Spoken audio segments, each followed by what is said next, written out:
తెల్ల ration card కలిగిన తెలంగాణ రాష్ట్ర ప్రజలకు బిగ్ షాక్. త్వరలోనే 15 లక్షల రేషన్ కార్డులు రద్దు కాబోతున్నట్లు అఫీషియల్గాను అనఫీషియల్గాను సమాచారం అండి.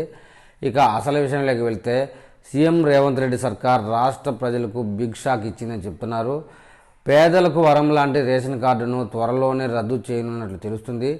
దాదాపు 15 లక్షల రేషన్ కార్డులు రద్దు చేయనున్నట్లు సమాచారం అండి. రాష్ట్రంలో ప్రస్తుతం 15 లక్షల తెల్ల రేషన్ కార్డులు రద్దు అయిపోయే అవకాశమే ఉందని గ్యారంటీగా చెప్తున్నారు. దానికి కారణం ఈ కేవైసీ ప్రక్రియలో హాజరు కాకపోవడమే ఈ కార్డులను అనర్హులుగా గుర్తించారని చెప్తున్నారు. తెలంగాణ ప్రభుత్వం ఈ కేవైసీ ప్రక్రియను అనర్హులైన రేషన్ కార్డుదారులను గుర్తించేందుకు చర్యలు చేపట్టింది.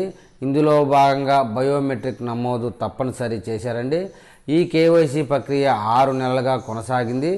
ఈ ఏడాది మార్చిలో ముగిసింది. అయితే దాదాపు 15 లక్షల కార్డులు వారు హాజరు కాలేదు. ఈ కేవైసీకి ఇతర ప్రాంతాలకు వెళ్ళిపోవడం లేదా ఇతర వ్యక్తిగత కారణాల వల్ల ఈ కేవైసీకి హాజరు కాని కార్డుదారులను అనర్హులుగా గుర్తించామని చెప్తున్నారు. ఈ 15 లక్షల రేషన్ కార్డులను రద్దు చేసి అర్హులైన వారికి కొత్త కార్డులు జారీ చేయనున్నారని చెప్తున్నారు.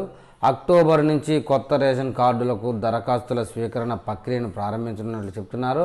అనర్హులైన కార్డులను రద్దు చేయడం ద్వారా ప్రభుత్వం కొత్తగా జారీ చేసే కార్డులతో ప్రభుత్వంపై అదనపు భారం తగ్గేలా చూడనుంది. అంతేకాకుండా తెల్ల రేషన్ కార్డు కేవలం బియ్యం కోసమో ఇతర సామాగ్రి కోసమో కాకుండా కొంతమంది కేవలం పథకాలకు మాత్రమే ఉపయోగపడేలా ఉండాలని ఫేక్ సర్టిఫికెట్లు సమర్పించి రేషన్ కార్డు పొందినటువంటి వారు ఈ కేవైసీలో ఫెయిల్ అయ్యి తద్వారా కూడా రేషన్ కార్డును పోగొట్టుకోవడం జరుగుతుందండి.